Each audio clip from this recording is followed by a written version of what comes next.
વઢિયારી નગરને માથે લીધું છે। જાહેરમાં તલવાર લાકડી લઈને આવેલા તોફાનીઓએ વીજ મીટર, ઘરના ગેટ, વાહનોને નુકસાન પહોંચાડ્યું। તો પોલીસના મતે અંગત અદાવતમાં આ હુમલો કરવામાં આવ્યો છે। મિત્ર સાથે અન્ય વ્યક્તિ કેમ ફરે છે તે મુદ્દે બબાલ કરી હતી અને 3 વ્યક્તિ સામે હાલ અમરાઈવાડી પોલીસે ફરિયાદ દાખલ કરી છે અને 3 આરોપી પૈકી પોલીસે 2 આરોપીને ઝડપી લીધા છે। ત્રીજા આરોપીની શોધખોળ પણ ચાલી રહી છે। તો દ્રશ્યમાં પણ જોઈ શકો છો, હાથમાં હથિયાર લઈને ફરી રહ્યા છે। સોસાયટીને તેઓએ બાનમાં લીધી, તલવાર, લાકડી, દંડા હાથમાં લઈને આવ્યા અને તોડફોડ મચાવી હતી। અપશબ્દો પણ બોલ્યા, તલવારના ઘા ઝીંક્યા। પોલીસના મતે આ મામલો અંગત અદાવતનો છે, પરંતુ તેના કારણે અન્ય લોકો પણ પરેશાન થયા હતા। તો અમદાવાદમાં તોફાની તત્વોનો આતંક આપ જોઈ શકો છો, મીટરને તોડી પાડ્યું। તો સવાલ એ છે કે શાંતિના દુશ્મનો કોણ છે? જો અંગત અદાવત હતી તો એ વ્યક્તિ સાથે વાતચીત કરીને મામલો થાળે પાડી શક્યા હોત, પરંતુ સોસાયટીને બાનમાં કેમ લીધી? તો અમરાઈવાડીની આ ઘટના છે। સોસાયટીમાં ડરનો માહોલ પણ છે, કારણ કે ફક્ત એ વ્યક્તિ અથવા તો એના ઘર સુધી જ નહીં, અન્ય લોકોને પણ તેઓ નુકસાન પહોંચાડી શકે છે। તો તોફાની તત્વો સામે પગલાં ક્યારે લેવામાં આવશે? સોસાયટીને બાનમાં લેનાર આ વ્યક્તિને ઓળખો। અસામાજિક તત્વો આતંક મચાવી રહ્યા છે, હાથમાં લાકડી, દંડા, તલવાર લઈને ફરી રહ્યા છે।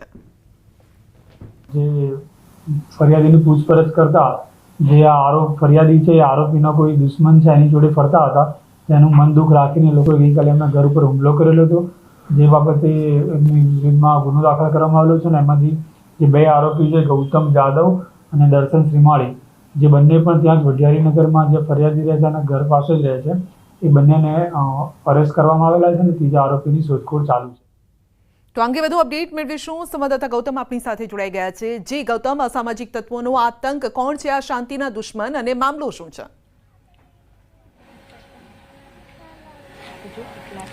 જી ચોક્કસથી ગઈકાલ રાત્રે, મોડી રાત્રે આ ઘટના જે છે તે ઘટી હતી ને અમરાઈવાડી વિસ્તારમાં આવેલા વઢિયારી નગરની અંદર આ ઘટના બની હતી। સામાજિક તત્વો દ્વારા આ ખુલ્લી તલવારો લઈ અને આ તમામ જે ઘર જે છે તેની ઉપર હુમલો કરવામાં આવ્યો હતો। આ તમે જોઈ રહ્યા છો કે મીટરના દ્રશ્યો જે છે કે મીટરને પણ તોડી પાડવામાં આવ્યું છે, એ જ રીતે વાહનો જે છે તેને પણ તોડ્યું હોય તે પ્રકારની બાબતો સામે આવી રહી છે અને સામાન્ય બોલાચાલીના કારણે આ જે લુખ્ખા તત્વો જે છે તેમણે સોસાયટીને બાનમાં લીધી હતી તે પ્રકારની વાત સામે આવી રહી છે।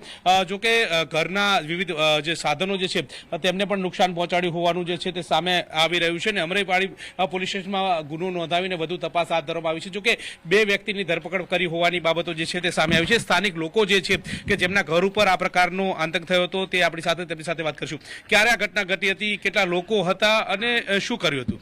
કાલે રાતે અમે લોકો ઘરમાં હતા અને ત્યાં પોલીસ સ્ટેશનમાં સમાધાનની વાત મૂકી હતી। થોડી વાર પહેલા, મતલબ કલાક પહેલા અહીંયા થોડી માથાકૂટ થઈ હતી એમને ને અમારા બંનેને। જો કે પાડોશીઓને તો બધાને માથાકૂટ થાય, તો સામાન્ય બોલાચાલીમાં અમને તો એમ હતું કે આ લોકો આવી રીતે કાંઈ જ નહીં કરે, તો અમે બધા એકદમ ફ્રી અંદર બેઠા હતા અને અમારા બધા ઘરના, મારા મોટા મમ્મી ને બધા ત્યાં પોલીસ સ્ટેશને હતા સમાધાન માટે। ત્યાં એ છોકરાની મમ્મીને બધા સમાધાન માટે હતા અને અહીંયા એ લોકો 6-7 લુખ્ખાઓને લઈને તલવાર ખુલ્લી લઈને અહીંયા ઘર પર વાર કર્યો છે અને અમારા ઘરમાં અમારી જાળી બંધ હતી ને કે અમારા ઘરનાને બધાને મારી જ નાખે। એટલે આ બધું શું થઈ રહ્યું છે? અને હા, આ મારા મોટા પપ્પાનું ઘર છે, બાજુમાં અમારું ઘર છે અને જીવન જ્યોતમાં મારા બીજા મોટા પપ્પાનું ઘર છે, ત્યાં પણ હુમલો કર્યો।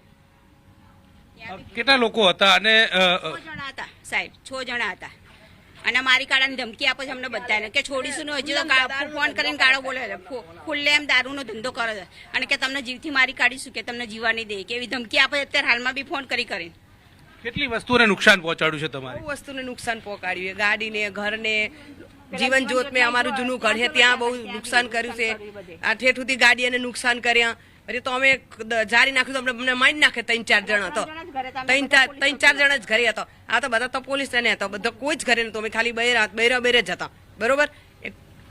કઈ બાબતે આ બોલાચાલી થઈ હતી તમારી અને ત્યારબાદ આ મામલો ઉગ્ર બન્યો?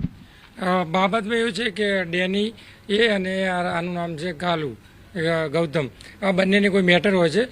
મારો સાડો રાહુલ છે, એનો ફ્રેન્ડ છે ડેનીનો, તો ફ્રેન્ડ હોય તો નોર્મલી સાથે તો ફરવાના જ, તો સાથે ફરતા હતા તો આને ધમકી આપી પહેલાં કાલુએ કે તું ભાઈ એની સાથે ફરતો નહીં, બાકી તને પતાવી દઈશ, આવી રીતે ધમકી આલી. પછી તોય અમે કંઈ કર્યું નહીં. પછી કાલે સાંજે અહીંયા ચક્કુ લઈને સરી લઈને અહીંયા આવી ગયો ઘરે. એ મારો સાળો હાજર હતો નહીં. અહીંયા આવીને એવું કીધું કે તમારે ગાડું બાડું દીધી કે તમે પહેરાઈ દઈશ ને આમ તેમ કોઈ બી આવ્યા તો એ કીધું. પછી એ કીધું કે સમાધાન કરવાનું છે. તો અમે સમાધાન માટે પોલીસ સ્ટેશન ગયા.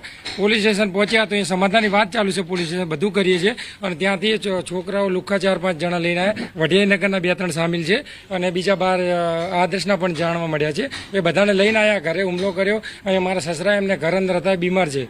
છોકરો હાજર નહોતો. બાકી અંદર જાડીમાં સરિયું મારી, તલવારું મારી, આ બધું કર્યું છે. અને આ નુકસાન આ પ્રકારે જે અસામાજિક તત્વો જે છે તેમનો આતંક જે છે તે જોવા મળતો હોય છે અને તે રીતે અત્યારે હાલ જોઈ રહ્યા છો કે અનેક જે મકાનો અહીંયા આવેલા છે તેમને પણ તલવાર વડે ઘા માર્યા છે. અનેક જે સાધનો જે છે એ બહાર પડ્યા હતા તેને પણ નિશાને બનાવ્યા છે. જોકે તેમાંથી 2 લોકોની ધરપકડ કરવામાં આવી છે અને વધુ લોકોની ધરપકડ માટે પોલીસ જે છે તે પણ સતર્ક બની છે. જી આપનો આભાર.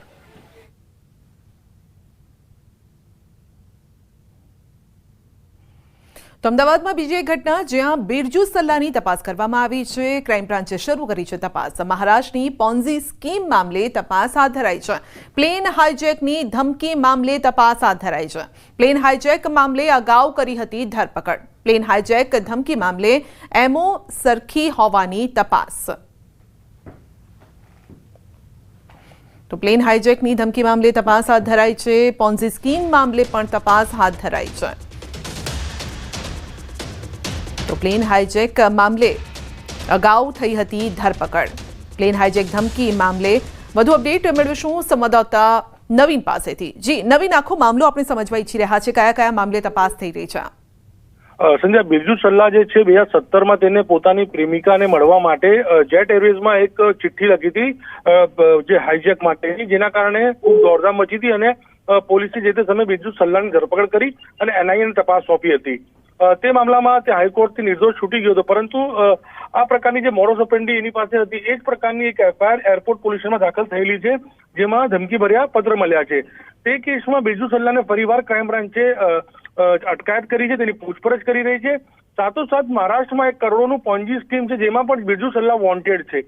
એટલે બિરજુ સલ્લા એ સમયે હાઈ પ્રોફાઇલ મામલો હતો, કારણ કે જેટ એરવેઝમાં જે તે પોતાની પ્રેમિકાની એર હોસ્ટેસ હતી અને તેને મળવા માટે આને આખું પ્લાન રચ્યું હતું. તો તેને લઈને હવે 2 અલગ અલગ કેસો છે. મહારાષ્ટ્રમાં એક પોન્જી સ્કીમ અને જે લેટર એરપોર્ટમાં મળી ચૂક્યો છે, બંને સિમિલર જે આની મોડસ ઓપરેન્ડી છે. તો ત્યારે બંને કેસની તેની પૂછપરછ હાલ કરવામાં આવી રહી છે. જી, બીજો કોઈ ગુનાહિત ઇતિહાસ છે આ વ્યક્તિનો? જી, તેની સામે એનઆઈએ તપાસ કરી ચૂકી છે. તેની સામે 5 કરોડનો દંડની મતલબ કહેવામાં આવ્યું હતું. તો તે અગાઉ પણ અનેક ગુના કર્યા હોઈ શકે છે, પરંતુ અત્યારે 2 ગુનાઓ જે સામે આવ્યા છે. એક તો પોન્જી સ્કીમ જે છે સામે આવ્યું છે કરોડોનું. તો બંને કેસોમાં અત્યારે ક્રાઇમ બ્રાન્ચ પૂછપરછ કરશે અને વધુ માહિતી તપાસ ચાલી રહી છે. આપનો આભાર. અમદાવાદના બાપુનગરમાં મારામારીનો એક વિડીયો વાયરલ થયો છે ને જેમાં કેટલાક કાપડના વેપારી અને પાણીના ટેન્કર ચાલક વચ્ચે માથાકૂટ થઈ છે. પાણીનું ટેન્કર રસ્તામાં મૂકતા બોલાચાલી થઈ હતી અને જે બાદ 2 જૂથ વચ્ચે મારામારી થઈ. બાપુનગર પોલીસે સીસીટીવી ફૂટેજના આધારે તપાસ પણ હાથ ધરી છે, જેનો વિડીયો પણ સામે આવી રહ્યો છે. આ મારામારીનો પાણીના ટેન્કર ખસેડવા મુદ્દે મારામારી થઈ હતી. પહેલા બોલાચાલી થઈ, લોકો એકઠા થઈ ગયા અને ત્યારબાદ મામલો મારામારી સુધી પહોંચી ગયો. હાથમાં હથિયાર લઈને વ્યક્તિ આવ્યા અને મારામારી પર ઉતરી આવ્યા. ત્યાંથી કોઈ પસાર થતું હશે અને ટેમ્પો રસ્તામાં નડતો હશે, એ બાબતે લોકોને બોલાચાલી થયેલ. ત્યારબાદ જે જીગર દેસાઈ, વિકી અને કેડી સાવધારિયા એ 3 તેમજ એના 2 મિત્રો કુલ 5 જણા ભેગા થઈને આ ટેમ્પો એ લોકો રસ્તામાં મૂકવા બાબતે ઝઘડો થયેલો હતો. એ લોકો પાસે મારામારી કરેલી હતી. એ બાબતે બાપુનગર પોલીસ વિસ્તારમાં 30 તારીખના રોજ એમની વિરુદ્ધનો ગુનો દાખલ કરવામાં આવેલો છે અને આરોપી ધરપકડ કરવાની કાર્યવાહી ચાલુ છે. માથાકૂટમાં એવું હતું, ખાલી રિક્ષાને આગી પાછી લેવાની બાબતમાં સામેવાળા વ્યક્તિએ 3-4 લોકોને બોલાવીને માથાકૂટ કરી હતી, મારામારી કરી હતી. કોણ હતો? પાણી નીચે આપવા આવે માણસ હતો. બીજો કોણ હતો કોઈ આપણને પરિચય નથી. શું નામ છે એનું? એકનું નામ જીગર છે, એકનું વિકી દેસાઈ અને એકનું કેડી સાવથરિયા. સાંજે 4 વાગ્યા સુધીમાં રાજ્યભરમાં વરસાદની આગાહી છે. 3 જિલ્લામાં વરસાદનું રેડ એલર્ટ. ડાંગ, નવસારી, વલસાડમાં રેડ એલર્ટ અપાયું છે. 10 જિલ્લામાં વરસાદનું ઓરેન્જ એલર્ટ છે. સાબરકાંઠા, બનાસકાંઠા, અરવલ્લીમાં ઓરેન્જ એલર્ટ અપાયું છે. મહીસાગર, પંચમહાલ, દાહોદમાં ઓરેન્જ એલર્ટ અપાયું છે. છોટાઉદેપુર, નર્મદા, સુરત, તાપીમાં પણ ઓરેન્જ એલર્ટ છે. અમદાવાદ સહિત 20 જિલ્લામાં યલો એલર્ટ જાહેર કરાયું છે.